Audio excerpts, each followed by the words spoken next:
Okay, welcome my friends to the Bob and Brad podcast, produced by Bob and Brad, the two most famous physical therapists on the internet, in our opinion. I am Bob. I am one half of the Bob and Brad team. And our guest today is a physical therapist and co-owner of Entropy Physiotherapy and Wellness in Chicago, Illinois. If you're in the area, stop by. Her area of interest is in treating the spine and pelvis with a specialization in women's and men's health.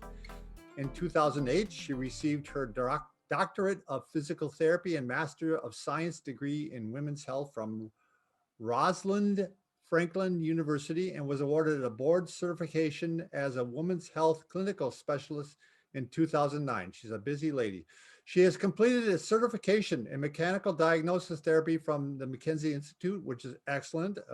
Brad and I have done that ourselves, and is a registered yoga teacher. She is passionate about learning more about the human body in order to provide efficient and compassionate care as she helps patients return to optimal functioning. I want to introduce you to our guest today, Sarah Haag. Hi, Hello, Sarah. thank you for having me. Yeah, thanks for coming. I like I said, I've read your book. I'm going to go ahead and mention that right away. Understanding and Treating Incontinence, what causes urinary incontinence and how to regain bladder control.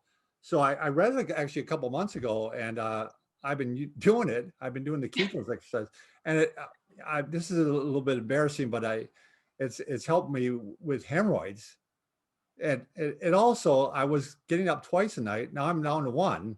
So That's fantastic. yeah, it's really, I know that's one of my questions actually is how long before they tend to help, but we'll get to that later. So Sounds good. can we just jump right in here? Yeah, let's jump in. So if you want to maybe define urinary incontinence.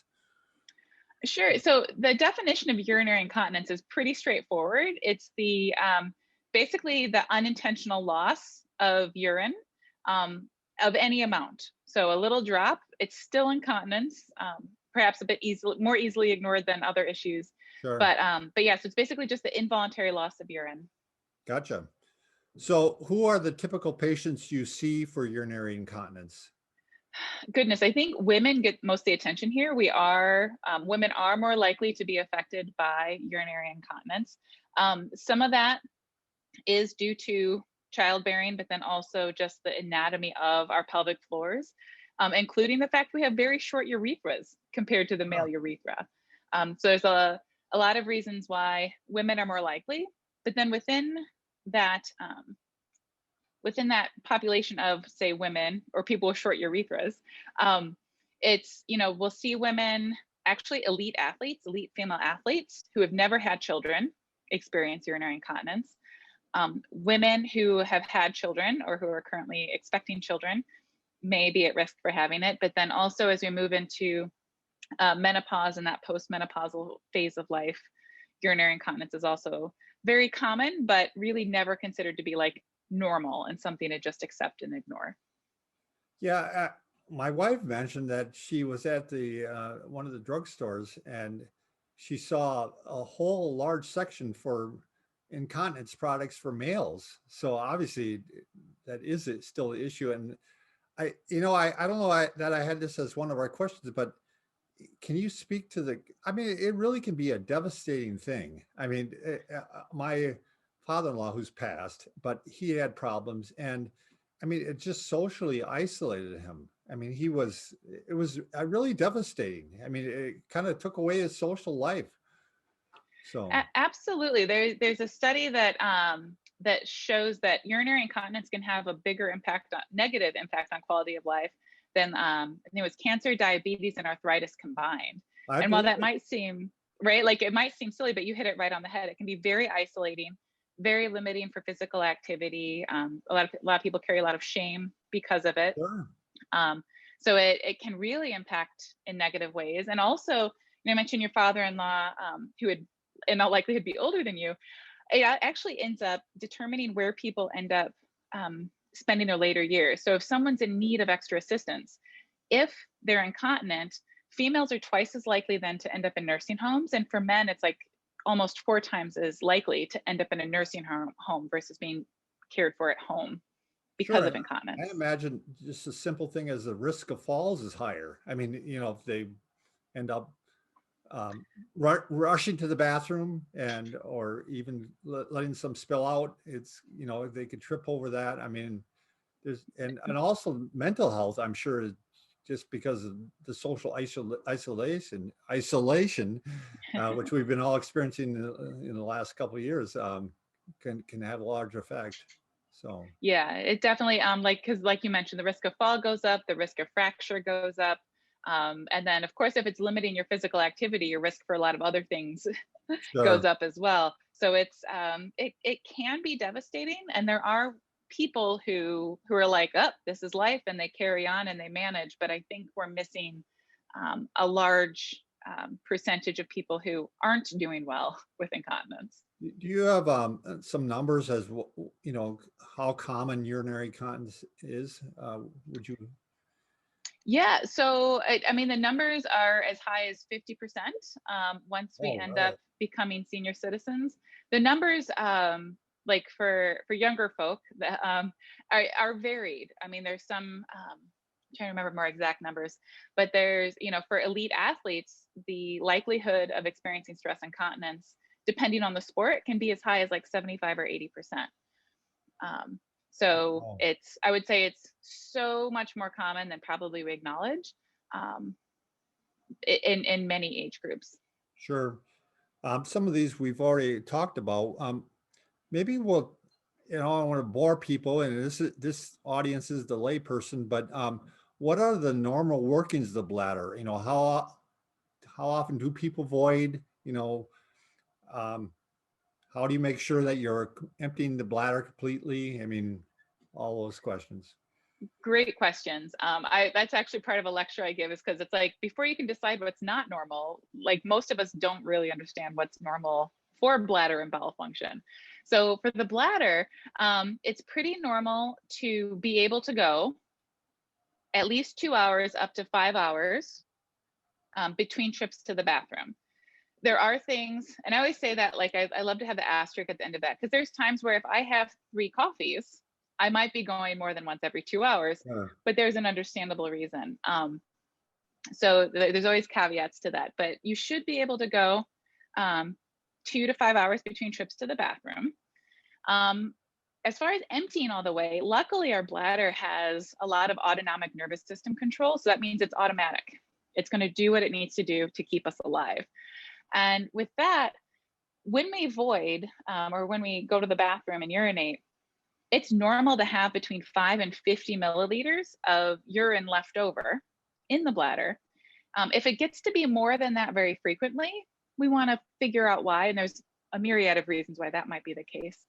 But with that 5 to 50 milliliters, that is normal. And some people get very caught up in it, because sometimes we'll finish going to the bathroom, but then feel like we still need to go a little bit more, and we'll be able to get out a little bit more of that post-void residual, and then we'll start to think we're not emptying appropriately. I like to remind people that the bladder functioning normally, it's a reservoir to store that the urine. So having a little bit left over is okay, and isn't a sign of anything bad. Sure. So like, kind of in a more general sense, when everything's working well, the kidneys make the urine comes in, and it kind of like starts to fill up the bladder, and it'll eventually, usually like 150 milliliters, start to stretch the wall of the bladder, and that'll give us an early urge to go to the bathroom. So it's those kind of stretch receptors that are like, hey, we might want to consider heading to the bathroom when it's convenient. But a lot of times that first urge can go away, and we'll kind of forget we had to go. Sure. But the bladder's still filling up, and eventually it'll kind of reach that more critical stretch of like, so really we might need to take care of this. Go to the bathroom, relax the pelvic floor, the bladder kind of helps squeeze everything out, and that's when everything's working normal. Now, I wonder how much genetics play a role into this, because I mean, I always feel like I had, quote, a small bladder. I mean, all my life I felt like, other people could hold it longer than me, and so I'd say that genetics might play into the actual size of our bladder, but I've definitely had friends who have also claimed the small bladder syndrome.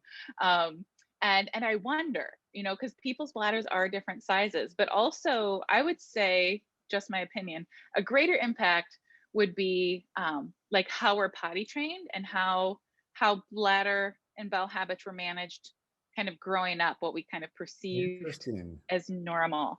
Because, a lot of, when you're a kid, right, there's times where you completely ignore the urges because you're having fun. So you Right. can just ignore it until your bladder's like, seriously, it's time to empty. And then an accident occurs. But then also, I remember very vividly, luckily it only happened before car trips, but just go try one more time Right. before we get in the car. Right.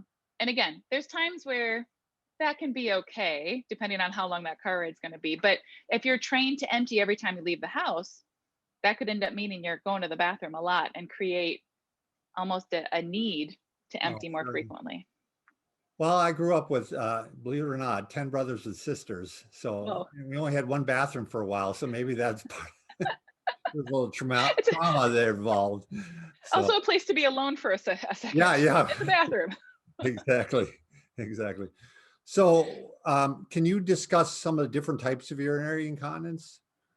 Yes, I think if I wished for everyone to know two things about incontinence. One is that it's not normal and that there is help for it.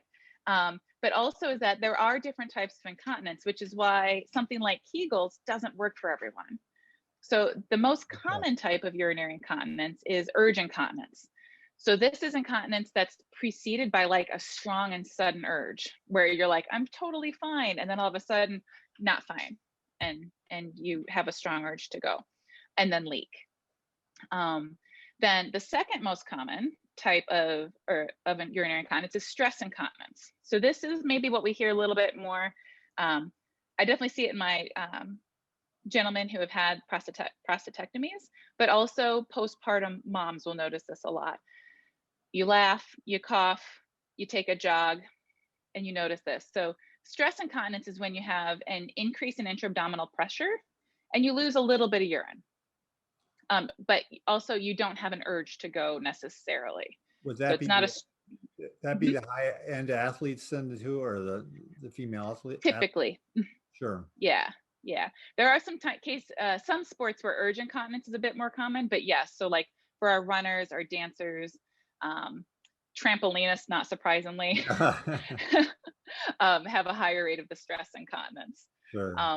And then we go down to like a third type, which is mixed. And this is a type where, again, when people seek help or read a book and they're like, well, I did the Kegels and it helped, but it didn't fix me. Then typically I'm like, okay, well, let's really look at this and figure out what's going on, because it's possible you got stronger and figured some things out for the stress incontinence, but maybe there's still an urge component that wouldn't necessarily be addressed by a stronger pelvic floor. I see. Yeah, so those are like the three most common. Okay, well, we'll get into Kegels in just a minute here, but I guess it's part of this question even. What are the common treatment approaches to urinary incontinence? I'd say the best first assessment to decide the treatment would be actually a voiding log or a bowel and bladder diary, where people actually write down their symptoms, or not their symptoms, but how things are working. So from a voiding log, we can determine how long are they able to go between trips to the bathroom. When they do go, how much are they going? And what was their urge to go? So sometimes people will have a really strong urgent urge and they'll get to the bathroom and it'll be just a little tinkle. Well, obviously there's a mismatch there, and that would not necessarily be Kegels. We might be looking more at what we would refer to as like behavioral interventions. Oh, So like, like looking at timed voiding or urge deferment techniques, or even looking at bladder irritants. I'm And sorry, what we're using. urge to what was that? Urge deferment. What's that mean? So there are some times where we get an urge, and of course our limbic system, our little lizard brain is like, we're grown-ups, don't pee our pants. So we will attend to that urgent urge as a real indication of how badly we have to go, and then run to the bathroom. Sometimes once we establish that urge is perhaps a little bit elevated, there are some things we can do to start to give that person a little more control over that urge. And then, so then we can wait a little bit longer between trips to the bathroom. I see. So with that voiding log, are you also keeping track of what you're drinking? I imagine. Yes. Yeah. So keeping track of what you're drinking and how much of it. So I have had people where, they were drinking honestly close to 2 gallons of water a day, Oh, but their output was approximately 2 gallons. So wow. I'm like, I don't think you should try to hold this in more. I think we need to look at why are we drinking 2 gallons of water a day. But some people really notice with things like coffee or drinks with caffeine in it, carbonated drinks, drinks with artificial sweetener, alcohol, citrus drinks. These are all things that some people, not all people, find are irritating to their bladder, or increase their urge to void. That's interesting. So yeah, it would be very important then to log that out. I can see. So yeah, we got kind of a family joke. I don't know if I should mention this or not, but my mother-in-law, we would take her on a trip, and while she's drinking, she'd be going, "Oh, I need a bathroom. I need a bathroom really bad." And stop drinking right now. Maybe that's the most important thing. So Yeah, it's all about balance. And if everything's working well, we're producing urine, and we will eventually have to empty. But sometimes just figuring out or getting things back on track to where it should be mostly a subconscious part of our day. Like sure. it shouldn't be like, I shouldn't be thinking like, okay, we have another X number of minutes and then I can go to the bathroom again. As I like literally stand here and feel my bladder fill. Really, it should be almost subconscious until it gets to a point where it gets your attention. You can go like noted and carry on with your day, but it really shouldn't be the driving force in your day. Gotcha. So let's talk about Kegels. Okay. So I actually usually refer to them as like pelvic floor muscle exercises because, but Kegels, most people will kind of know, contracting down there, but not really as far as exactly what to contract or how long to contract or how many times to contract.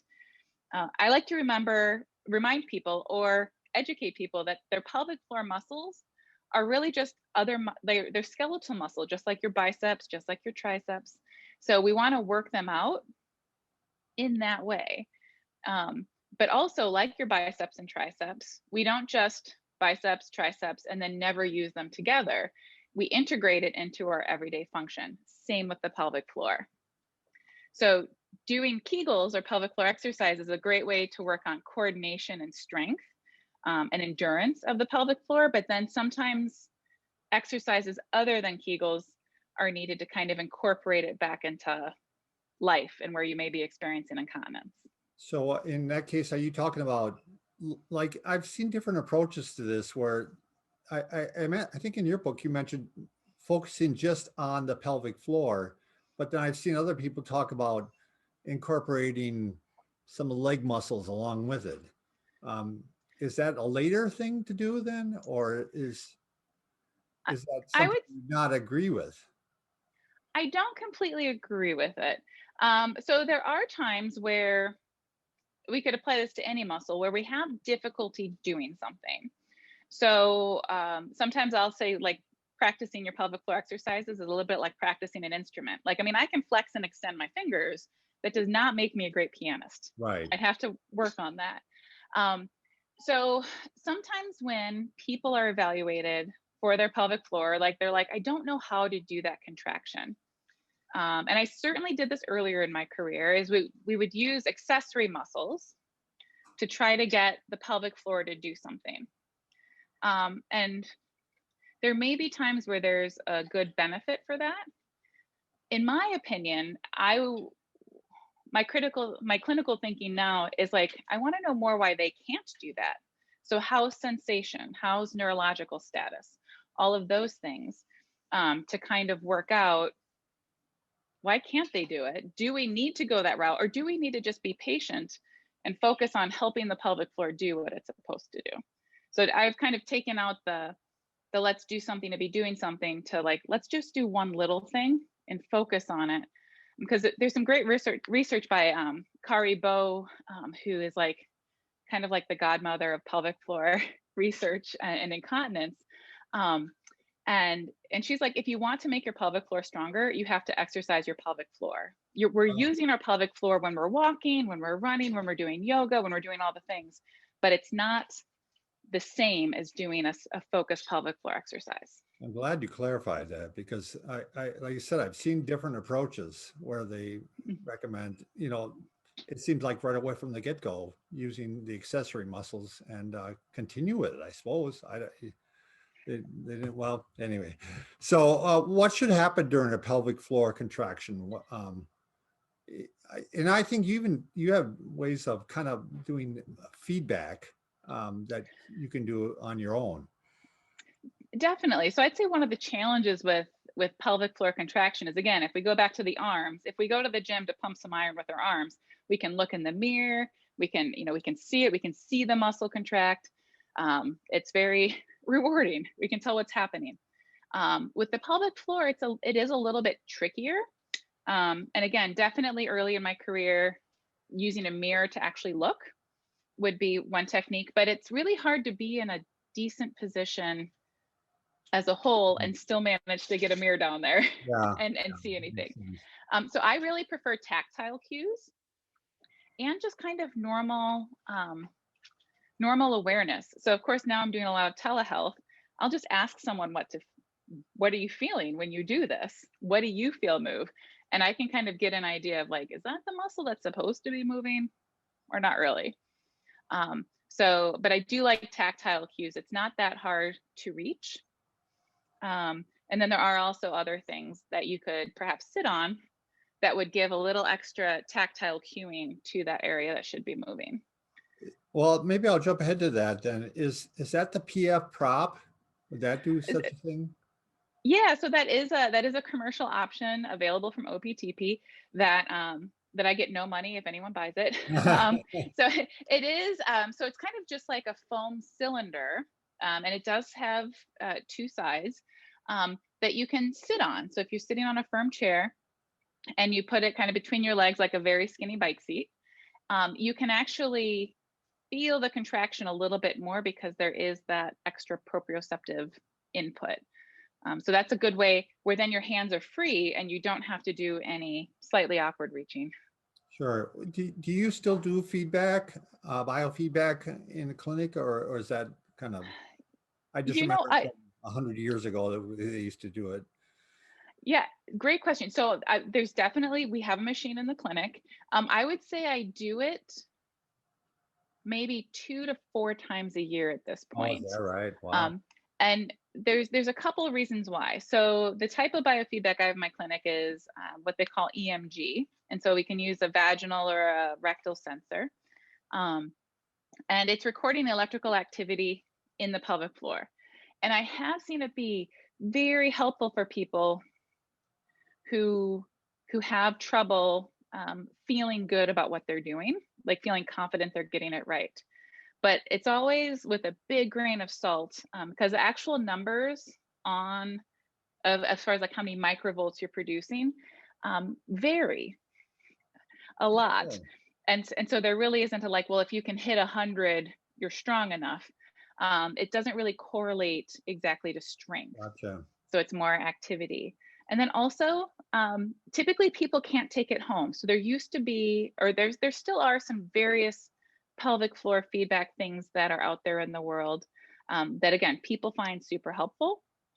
If they can use it at home, I'm more than happy to help them learn how to use it and understand and interpret what the feedback is telling them. But sometimes I would see patients get way too focused on the numbers or how high the graph was going and lose the internal awareness as to what they were doing. Because ultimately we want to finish with biofeedback and just be healthy and normal. Obviously this year with Zoom or whatever you've been using, you haven't had that option. So how has that turned out for you? I mean, you still find you've been pretty effective through Zoom? Actually, yes. It's actually kind of amazing. It's really made me think more and realize exactly how much of what I do is actually education and helping people understand themselves, as opposed to me poking and prodding and and telling them what to do.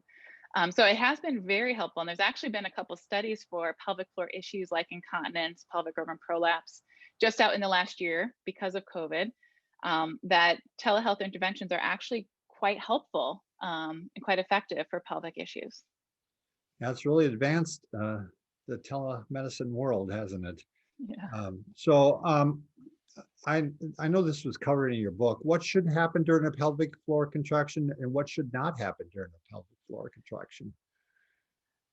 I would say the way I usually explain it is what should happen are the muscles underneath. So basically the muscles that would come in contact with the bike seat, you should feel them kind of draw together and pull up and in. And then I always like to remind people that then when you stop contracting, you should feel them kind of go back to where they started. Keeping a muscle contracted all the time isn't strong. It's not how muscles work. So you should be kind of like feel it kind of draw up and then go back to where it started when you stop. A lot of instructions online will talk about abdominal muscles when you're doing a Kegel or a pelvic floor contraction.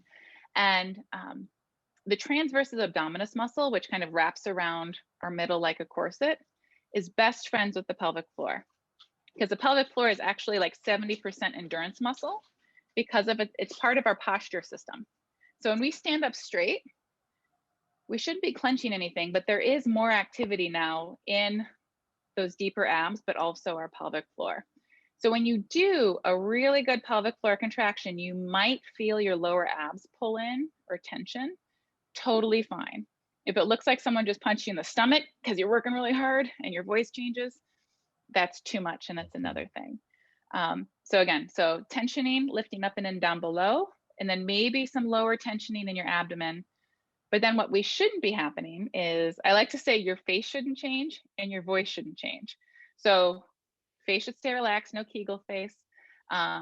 Your voice shouldn't change while you're doing it. But also really looking down at the lower leg. So like your inner thigh muscles, your glute muscles. Usually on telehealth, I'll tell people if I see you getting taller, I know you're using extra muscles because I'll do like a glute set. And they'll get higher and then sink down. Another cue I'll give people is that nobody should know you're doing these. So if you're practicing them, so like I'm going to do one right now and you should have no idea. And then when I stop doing it, you should have no idea. It's all very subtle and not using anything that would be very obvious. What do you mind giving some of your most effective cues? I know the might be a little graphic. The one you had for men really worked for me. I mean, do you want to know what's funny? So this hasn't been looked at in research, but actually a lot of women respond well to that one because we can use our imagination. Really? Yeah. So probably the two most traditional ones are stop, contract like you don't want to, you want to stop the flow of urine, or squeeze like you don't want to pass gas in public. And even if you just do those two things, a lot of people can feel like a slight difference in the accent of the pelvic floor, like where it's contracting. Sure. So sometimes I'll say that finding the right pelvic floor cue, it's a little bit like being dropped into a foreign country and not knowing what language people speak. So people aren't confident in their pelvic floors. When I am able to do like say a vaginal or rectal exam, I'll start out with like, well, can you feel my finger? And then can you squeeze it? Or can you imagine pulling it up and in? Another great cue in sitting is like, imagine picking up a precious stone off of the chair without using your hands. So kind of getting that kind of like gathering and lifting. Now the cue the use of toilet paper, right? You could do that. You can also do that. I think, and I wish I had my pelvic floor model, but if you Google an image of the pelvic floor muscles, they go from the front to the back. So reaching back, most people, as long as they're physically able, can reach backwards as if they were going to wipe to clean themselves. So you can use just a little bit of toilet tissue. When you find that anal sphincter, you can practice kind of picking that tissue up off of your finger, which is good. That is the posterior part of the pelvic floor. But like I said, the pelvic floor all works together. We can favor the front or the back. That might be favoring the back. but that's a great place to start for some people, especially if they're not sure what to do. That's a fine place to start. So, am I right in saying though, women should not stop their flow of urine as a practice? Yeah, so I certainly don't recommend that on a regular basis. It can be a fine functional test, meaning if a woman feels like she tries and she can't do it, if she tries again in 2 or 3 weeks after working on her exercises, if she tries and she can stop it, that's a definite improvement that she can see. But doing it regularly might create some confusion. So I mentioned earlier that like when you go to the bathroom, like you relax your pelvic floor and the bladder squeezes. We mentioned urge deferment. So sometimes you can squeeze the pelvic floor and have the bladder relax. But if I go to the bathroom and I relax my pelvic floor and the bladder starts to go, and then I say, nope. And then you start to go, nope. It can be a little bit confusing. There isn't evidence that it creates any huge physiological issues that would be really bad, but it may impact bladder function. And there's just other ways to do it that Are more effective. that are more convenient and more effective. Yeah. Should we go back to the cue that worked for you? Yeah, sure. I thought maybe you were going to avoid that one. Oh no, I love this one so much. Because even so, if there's any ladies watching at any time, Sure. give this a shot.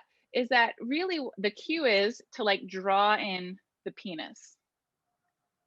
And it's like a very, I like to have people feel how the contractions feel different depending on their cue. But like that drawing in the penis, I get way more like anterior pelvic floor, which is where urinary incontinence happens. And a little bit, I get a nice little lower belly tensioning when I do that, even though I don't have a penis. So it's a good one. Try it. Yeah, well, they all worked for me, to be honest, but that seemed to be the one that resonated the most and was effective. So this kind of alludes to what we were talking about earlier. How long before you would expect to see some results, or how long before you think, oh, this just isn't working? Great question. So again, just kind of my clinical observation, that there tends to be a much bigger issue with like pelvic floor coordination and awareness as opposed to like true pelvic floor weakness. So if I do a test and you're not very good at contracting your pelvic floor, it probably won't test super strong. But the good news is with that is that coordination and awareness can improve a lot faster than strength. Right. So to really get those true strength gains, right? Like if we go back to strength and conditioning, we're looking at like 8 to 12 weeks of regular strength training to like hypertrophy muscle and all of that. I do see changes much more quickly than that. So I think, again, most of the time that's a matter of awareness and coordination than anything else Gotcha. magical happening. So it can happen. I mean, I've had people come in for 2 visits and say like, weirdly enough, I'm okay. Other people, it does take the time to kind of build up that stronger base. So what are some of the other options beyond Kegels for, let's say, urinary incontinence? I mean, let's say the normal urge incontinence. So urge incontinence, one of the first things I want to make sure, if possible, is that the pelvic floor is relaxing. So sometimes, again, if we kind of go back to that, how it's kind of supposed to be a conversation between the pelvic floor and the bladder, that if the pelvic floor is kind of always kind of tense, that the bladder, sometimes I'll say it's like an old married couple, where it's like the pelvic floor is not being quiet, so the bladder is just slowly going like, I'll talk louder if you want me to. And that bladder kind of becomes a little overactive or giving you kind of elevated urgency messages. So making sure pelvic floor function is still good is important, but strength usually isn't the issue. It's more that they need to relax. Oddly enough, I might still give them what seems to be Kegels, but more for that awareness and proprioception aspect as opposed to strengthening. So if I just tell you to relax a muscle that you weren't contracting on purpose, it can be really frustrating, but also for a muscle you can't see, so like I could take your Um, shoulders and go, let's bring them down a little. The pelvic floor is a little harder. So sometimes I'll use a little contract, relax with the focus on feeling like, so can you feel the contract? Yes. Do you feel the let go? Not so good. Okay, let's just take a little break, take a couple breaths. Let's try it again, and kind of focusing on finding that let go and having that be the first thing to make sure, again, the pelvic floor is doing its job. But then with other urgent incontinence or urgency and frequency where you're not leaking, but it's frequently a close call, is I mentioned like behavioral interventions. So sometimes it's doing that voiding log and going like, okay, so during the day, like here you are sleeping through the night fine, but you're going to the bathroom every 45 minutes during the day. What do you think would be a reasonable goal to stay out of the bathroom? Like, how long do you think you could go? And, sometimes I had one person where honestly, we were going in 1 minute increments because more than that kind of excited their nervous system too much. But, some people are like, well, I could wait longer. I just don't. Okay, let's try that. And then slowly what'll happen is it's almost like a recalibration of the signals where you maybe used to get high alert, half full. Now you're not getting high alert until you're 3/4 of the way full.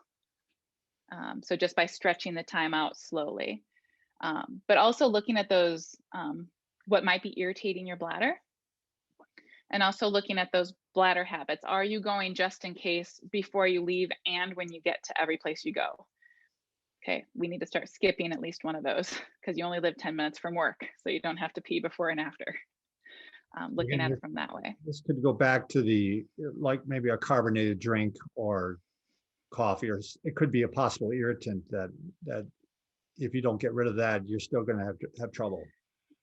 Absolutely. And I think sometimes people think it's like an all or nothing perspective. One of my very first patients was actually, she did home health, right? So she's in her car all day, but she would drink like what is it, like 16-ounce iced tea, which has caffeine in it, between each patient.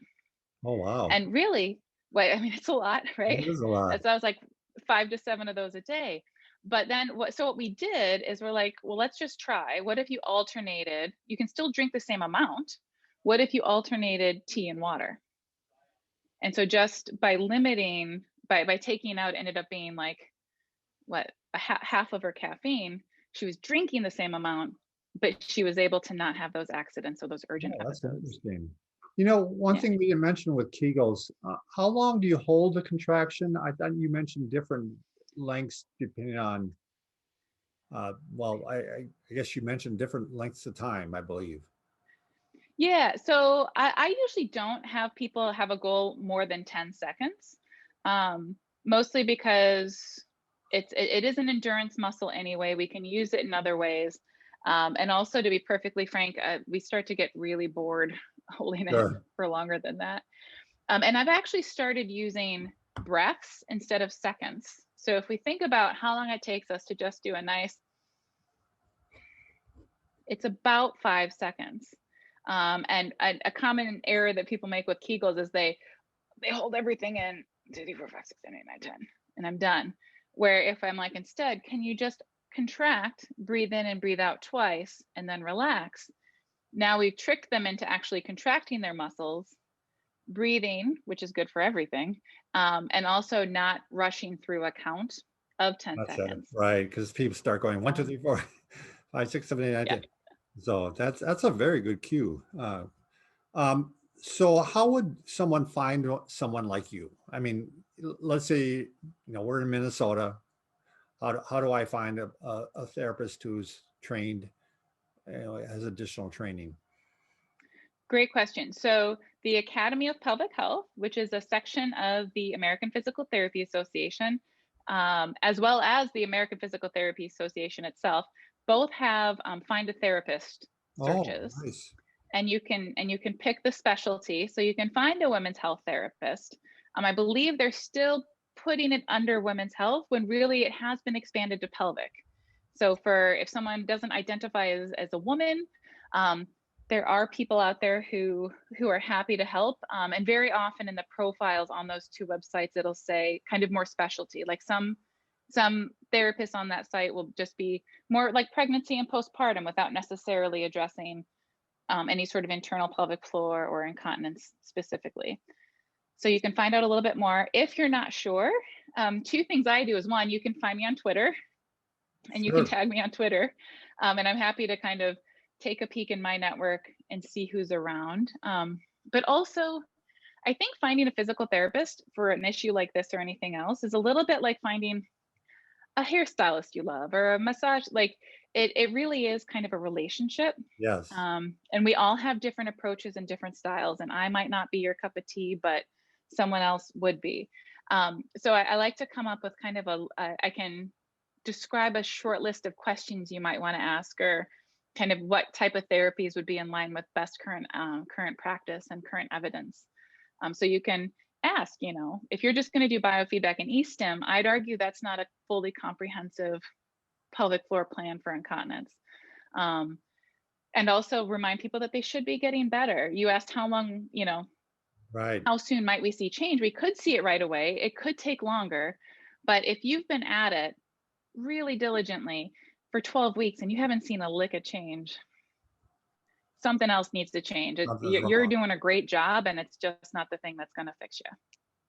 So I think we're going to cut off here. I want to again mention your book for urinary incontinence, Understanding and Treating Incontinence, What Causes Urinary Incontinence and How to Regain Bladder Control. Also want to mention they can find you on Twitter at Sarah Haag, SARAH HAAGPT. And then she is a website for your clinic, correct? For the clinic, yep. Entrepreneur, I keep saying this wrong. Entropy.physio.com? No, just .physio. Entropy.physio. ENTROPY.PHYSIO. Proving I can spell it a little bit. Anything else, Sarah? You're in Chicago. If people want to look you up, and they certainly can. Yeah. On Twitter. Absolutely. I mean, at Twitter, I'm there quite frequently. I mean, Chicago, I live there. Come in the summer when it's nicer and everyone can be outside and safely distanced. That sounds great. Well, thank you again for taking the time to be on our show. And I hope we can have you in the future and talk about some men's health then. That would be great. I feel like men are super underrepresented in pelvic health, so I'd love to have that opportunity. Awesome.